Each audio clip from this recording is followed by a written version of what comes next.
문제 2회 그죠? 상식 기출 문제 2회 25번부터 보도록 할게요. 다음 중 매크로 편집에 사용되는 비주얼 베이직 에디터에 관한 설명으로 옳지 않은 것은 일단 비주얼 베이직 에디터는 바로 거기 키 Alt F11키 누르면 실행된다. 자 여기서 이제 Alt F11키 눌러주면은 이렇게 비주얼 베이직 창으로 넘어가게 되는 거죠. 이렇게 그죠? 1번 내용 맞는 내용이고요. 2번은 작성된 매크로는 한 번에 실행되면 한 단계씩 실행될 수 있죠. 그죠? 여기 보면은 어떤 내용이 있냐면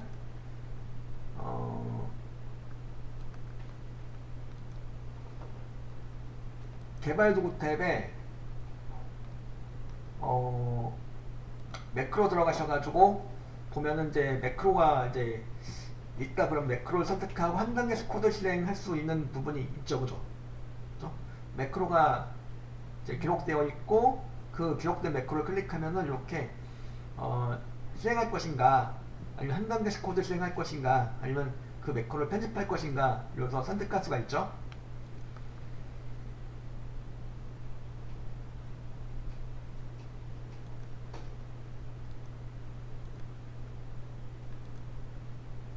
그래서 일단 이렇게 2번이 이제 답이 되는 거죠. 25번 답은 2번이 되는 거고요. 25번 답은 2번. 그리고 이제 3번의 비주얼 베이직 에디터는 프로젝트 탐색기, 속성창, 모듈 시트 등으로 구성되어 있다. 그래서 VB창을 열어보면은 이렇게 이제 이렇게 구성되어 있다는 얘기죠. 이 화면으로 이렇게 그죠? 그리고 이제 실행하고자 하는 부분 매크로 부분 내에 커셔를 위치시키고 F5키 누르면 매크로가 바로 실행된다. 그쵸? 이제 그래서 F5키 누르시면은 이제 구문에 커셔를 위치시키시고 F5키 누르면 매크로가 바로 실행이 돼요. 그래서 답은 그래서 2번이 되는 거죠. 25번 문제였고 그 다음에 26번 문제를 볼게요. 26번 문제는 다음 함수식에 대한 결과가 옳지 않은 것은 자 1번 보면 트렁크 함수가 되겠는데 트렁크 함수는 뭘 해주는 거죠? 마이너스 5.6을 인수로 집어넣었다. 자릿수는 따로 지정하지 않았어요. 그럼 뭐가 될까요? 일단 자릿수를 따로 지정하지 않으면 그거는 일단 정수로 정리해주는 거죠. 정수로 정리해주는 건데 정수로 내림해주는 건데 얘는 그냥 단순하게 0.6을 없애줘요. 소수 이하 자릿수를 없애가지고 정수만 구해줘요. 이렇게 하면. 그래서 마이너스 5를 결과로 도출하게 되는 거죠. 파워 함수는 2의 그 3, 2,3하면 뭐가 되는 거죠? 2의 3제곱이 돼가지고 뭐가 되는 거야? 2의 3제곱하면 6이 나올까요? 아니죠. 2의 3제곱하면 8이 나오겠죠. 그러니까 파워 함수는 a,b라 한다면은 a를 b 제곱한 숫자를 구해주게 되는 거죠. 답은 그러니까 일단 2번이 되겠네요. 3번 int 함수. int 함수는 이제 요거는 트렁크랑 비슷한데 마이너스 7점이라는 인수를 집어넣었다 그러면은 트렁크처럼 단순하게 소수점 이하를 정리해주는 게 아니고 조금 수학적으로 접근해요. 얘는. 그래서 마이너스 7.2보다 작거나 같은 정수가 뭐가 있을까요? 마이너스 7.2보다 작거나 같은 정수 뭐가 있어요? 마이너스 8, 마이너스 9, 마이너스 10 이런 애들이 있겠죠. 마이너스 7.2보다 작거나 같은 정수 중에서 가장 가까운 정수 마이너스 7.2 이하고 마이너스 7.2랑 가장 가까운 정수는 뭐예요? 마이너스 8이죠. 그래서 마이너스 7.2보다 작거나 같은 애들 중에 가장 가까운 정수를 구한 결과 마이너스 8이 나온다는 얘기죠. 모드 함수는 이제 마이너스 7을 갖다가 3으로 나눴을 때 나온 나머지를 구해주는 건데 요거는 모드 함수 같은 경우는 그 양수 대 양수로 계산한다면 바로 나머지가 나오는데 둘 중 하나가 음수라면은 나머지를 계산하기가 조금 이제 그냥은 안 되죠. 가장 좋은 방법은 엑셀을 이렇게 열어서 직접 실행을 해보는 건데 문제는 필기시험을 보실 때 엑셀을 사용할 수는 없다는 얘기죠. 필기시험 시에는 엑셀을 열어서 사용할 수가 없기 때문에 자 그럼 어떻게 해야 될까요? 바로 이거죠. 여러분들 그 모드 함수 공식이 있어요. 그 int 함수랑 밀접한 관련이 있는데 그 내용을 좀 잠깐 보여드리면 이렇습니다. 지금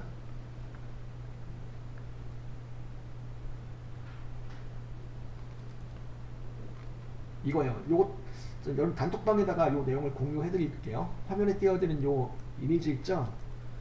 모드 함수 공식이에요. 자, 모드 함수 공식인데 요거는 둘 중에 하나가 마이너스인 경우에 대해서 계산하는 내용인데, 여기 이제 모드 함수의 결과를 구하는 직접 이제 그 엑셀을 통해서 푸는 게 아니고 이렇게 직접 수학처럼 푸시는 경우, 그러니까 일단은 이제 필기시험 문제풀이 할 때는 이렇게 엑셀 사용할 수 없으니까 이렇게 공식, 모드 함수 공식을 알아두셨다가 여기다 대입해가지고 할 수 있는 연습을 좀 하시는 게 좋겠죠.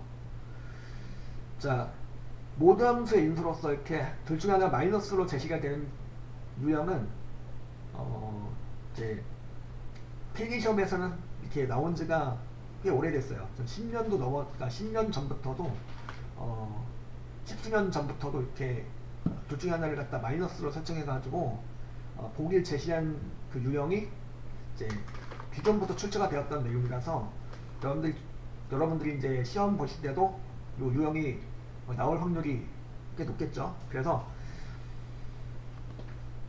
일단 이제 int 함수를 가지고 계산을 이렇게 하게 되는 거죠. 그래서 제가 그래서 모드 함수하고 int 함수는 밀접한 관계가 있다고 그랬죠. 그래서 이렇게 직접 푸시는 경우, 엑셀을 이용하지 않고 이렇게 이제 직접 푸시는 경우에 int 함수의 계산을 한 내용이 이제 활용이 된다는 얘기죠. A를 B로 나눈 A를 B로 나눈 내용을 갖다가 정수로 만들어준다 이건데, 예를 들어서 18을 갖다가 마이너스 4로 나누기 하셨어요. 그럼 이제 뭐가 되는 거냐면 뭐가 나올까요?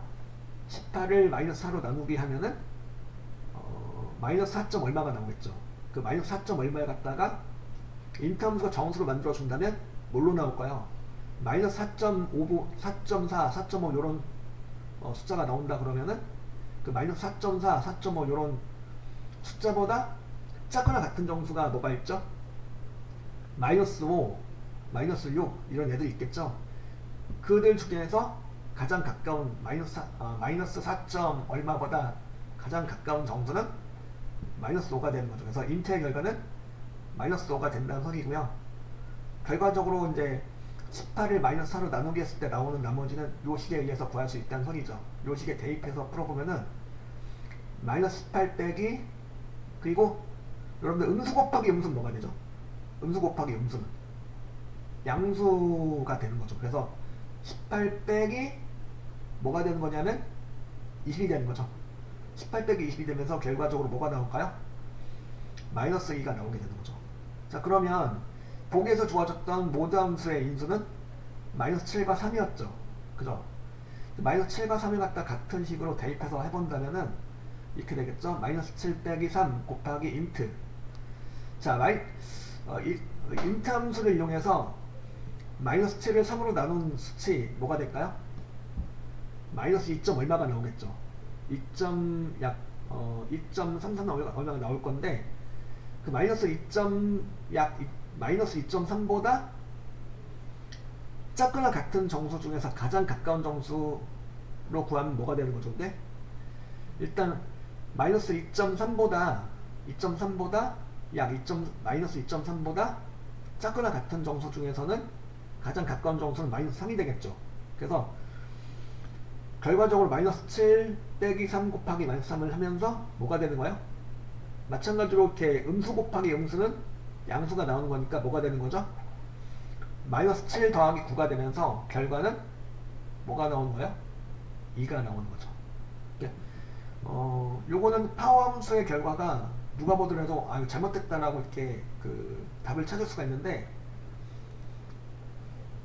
여기 아이송한 경우에는 요걸 갖다가 모드 함수의 인수 이렇게 주어져 있다. 요걸 가지고 직접 계산해서 결과를 이렇게 예측을 해보는 거죠. 지금 띄워드렸던 공식을 활용해 가지고 모드 함수의 결과를 직접 도출을 해보는 거예요.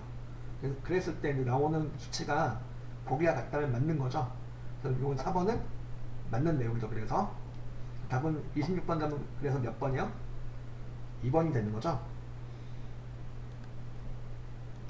27번부터 같이 보시죠. 27번 보면은 다음 중 보기의 기능을 수행하는 차트로 옳은 것은, 보기 내용을 보면은 데이터를 계층 구조 보기로 제공한다 이런 말이 나와 있죠. 이건 바로 뭐냐면 트리 구조가 되는 거죠. 트리 구조. 그래서 요거는 트리맵이라는 차트가 되겠죠. 답은 그래서 3번이 되는 거고요. 트리맵.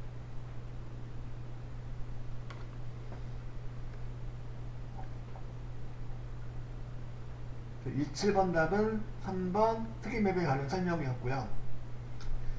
다른 차트의 내용 보면은 이제 여기 다른 목에 있는 내용 히스토그램은 분도 내 분도가 아니고 분포 내 빈도를 보여주며 이제 계급 구간이라고 하는 차트의 강렬을 갖다가 변경하여 데이터를 보다 세부적으로 분석할 수 있음 이렇게 나와있죠. 그 스파크라인은 그때 한번 해보셨죠. 미니 차트 셀을 쏙 집어넣을 수 있는 미니 차트였고요. 그리고 이제 폭포는 값을 더하거나 뺄 때 재무 데이터의 누적합계를 보여주며 그때는 색으로 구분되므로 양수와 음수를 빠르게 구분할 수 있음 이렇게 나와있죠. 이 내용을 읽어보시면 되겠고 27번 답은 3번이었고요. 근데 28번을 볼게요. 28번 다음 중 엑셀의 페이지 설정 대화 상자에 대한 설명으로 옳은 것은 1번 보면은 인쇄 배열을 수동으로 설정할 수 있으며 배열은 워크시트 표준 크기의 10%에서 200%까지로 설정이 가능할까요? 아니죠. 10%에서 200에 400까지 설정이 가능하죠. 10%에서 400%까지 설정이 가능해요. 1번은 틀렸고 2번은 시트 탭에서 머리글 바닥글과 행렬 머리글이 인쇄되도록 설정할 수 있다. 이게 무슨 소리냐면 인쇄를 하는 거죠. 이렇게 인쇄를 하는 건데 파일에 인쇄 들어가서 보면은 보통 기본적으로는 셀의 눈꽃선과 행렬 머리글은 인쇄가 되지 않는 거죠. 근데 필요한 경우 이렇게 눈꽃선하고 셀의 눈꽃선하고 행렬 머리글을 인쇄 포함시켜주고 싶어요. 그럴 때는 페이지 레이아웃에 페이지 설정 단축 클릭하고 들어가셔가지고 여기서 페이지 설정 대화 상자에서 시트 탭에서 보면 요 내용 있죠? 눈금선하고 행렬 머리글을 체크할 수 있는 부분이 있어요. 요걸 두 개를 체크하고 두 가지 체크하고 확인 단추를 누르고 파일의 인쇄로 다시 한번 들어가 볼게요. 가보니까 행렬 머리글하고 셀의 눈금선이 같이 포함돼 가지고 인쇄가 될 수 있다는 거죠. 이 작업을 어디서 할 수 있다? 바로 페이지 레이아웃에 페이지 설정의 시트 탭에서 요 내용을 눈금선 표시 여부하고 행렬 머리글 표시 여부를 즉 인쇄 여부를 설정할 수가 있다는 거죠. 그죠? 그래서 이제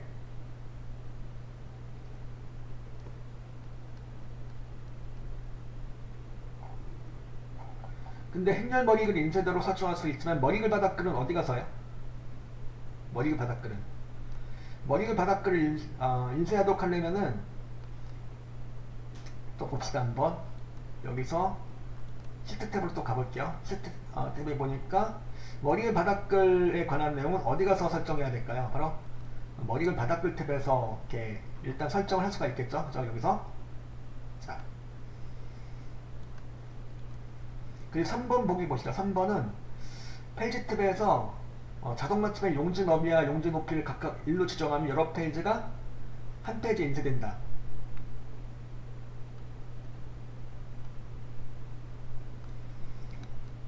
자, 요거는 이제 그 3번이 되는 거죠. 이제 요거 이제 그 지금 현재는 예를 들어 계산 작업 쉽다 그러면은 자 지금 현재 설정 사항은 파일에 인쇄 들어가서 보셨을 때 페이지가 이제 두 개로 이렇게 분리가 돼가지고 나눠져 가지고 인쇄가 된다는 소리죠. 걔는 그죠? 요걸 갖다가 물론 용지 방향을 세로 방향은 가로 방향으로 놓고 하신다면은 안 잘리게 이제 횟수가 있긴 한데 여전히 페이지가 그래도 잘리고 있죠.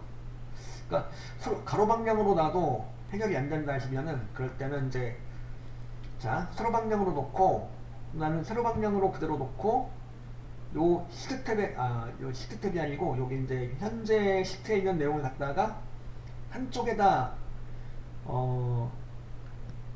딱히 축소해가지고 인쇄를 하고 싶다. 즉 지금 현재 여러 페이지로 이제 나눠져가지고 출력이 되고 있는 상황이죠. 그냥 출력 가능하죠. 그러니까 이걸 갖다가 한 페이지에 몰아가지고 축소해서 잘 몰아가지고 맞춰가지고 인쇄를 하고 싶다. 그걸 하고 싶다면 자, 페이지 레이아웃에 페이지 설정에서 단축 클릭하고 들어가서 페이지 탭에서 이 내용이죠.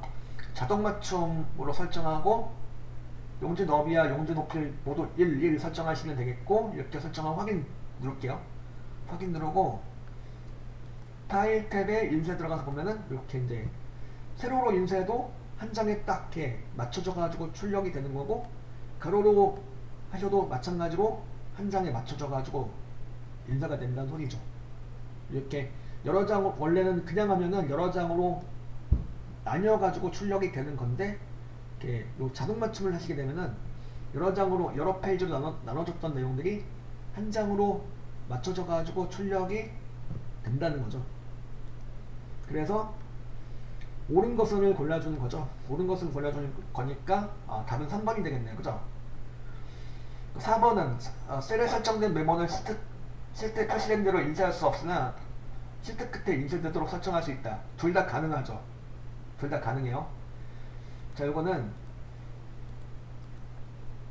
페이지 레이아웃에 페이지 설정 가셔가지고 단축 클릭하고 들어가서 여기서 페이지 설정에 시트 탭에서 메모에 관한 내용, 메모를 아예 제외하고 인쇄할 수도 있고 아니면 시트 끝으로 나오게 하거나 아니면 시트에 표시된 그대로 나오게 할 수도 있다는 거죠. 둘 다 가능하다는 소리죠. 4번도 그래서 잘못되었죠. 그래서 28번 답은 3번이 되는 거죠. 28번 문제였고요.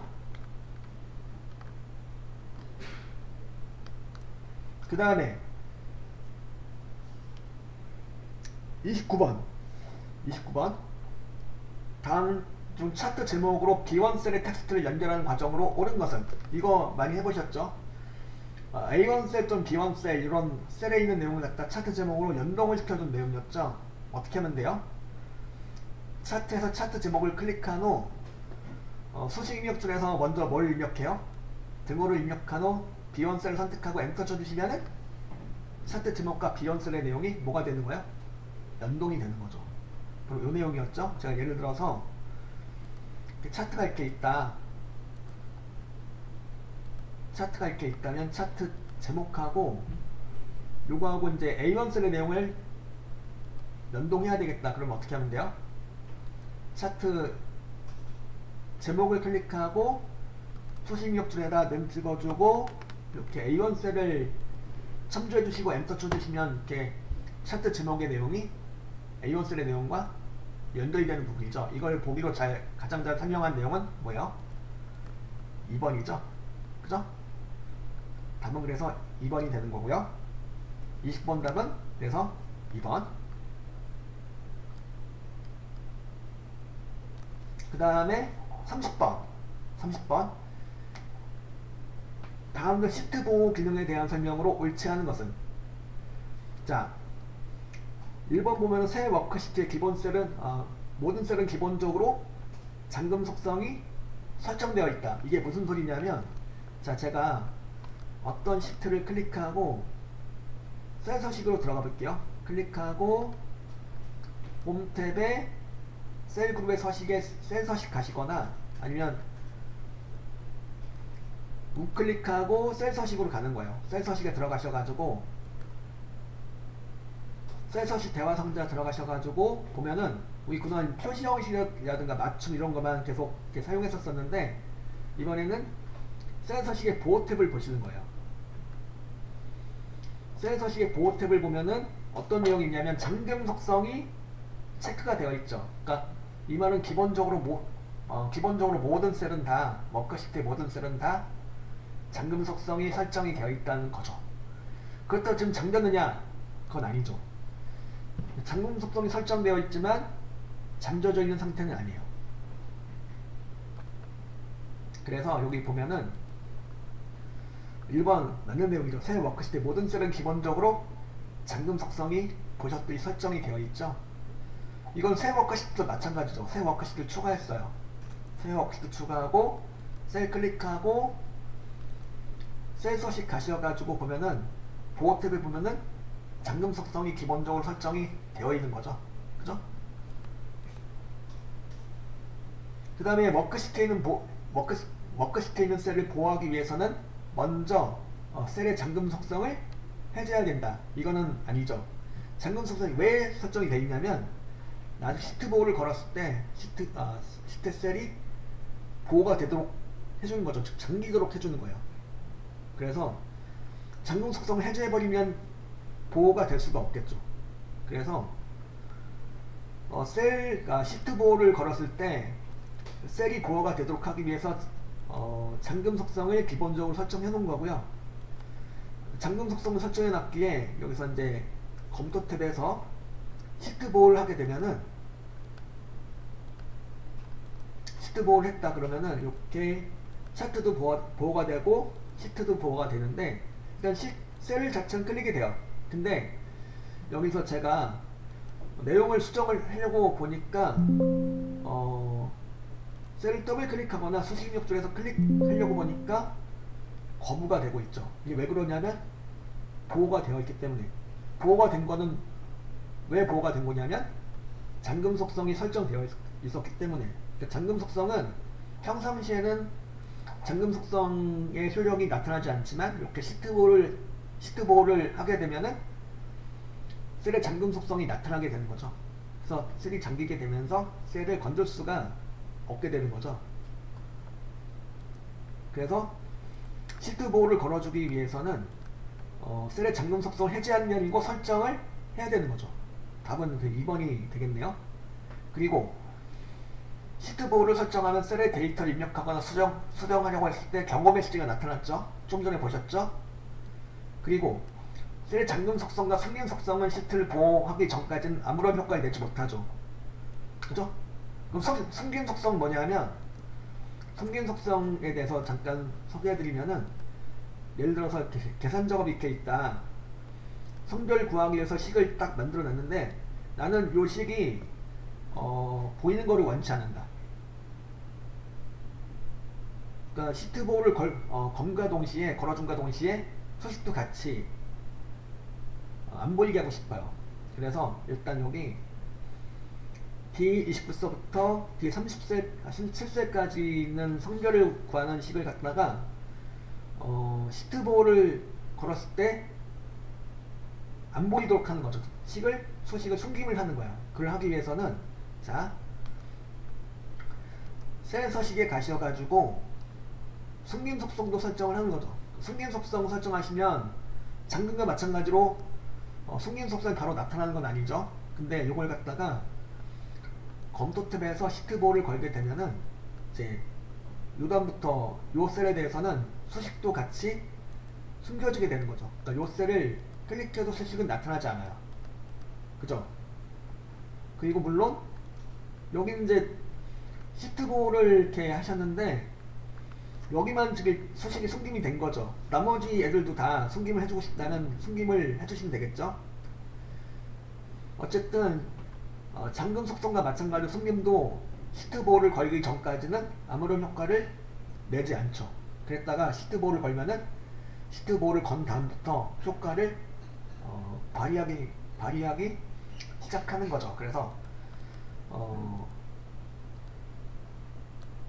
4번도 그래서 맞는 내용이죠. 시트를 보호함으로 해서 요 셀의 잠금 속성과 숨김 속성은 나타나게 된다. 그 얘기죠. 그래서 30번 답은 몇 번? 2번이 되는 거죠.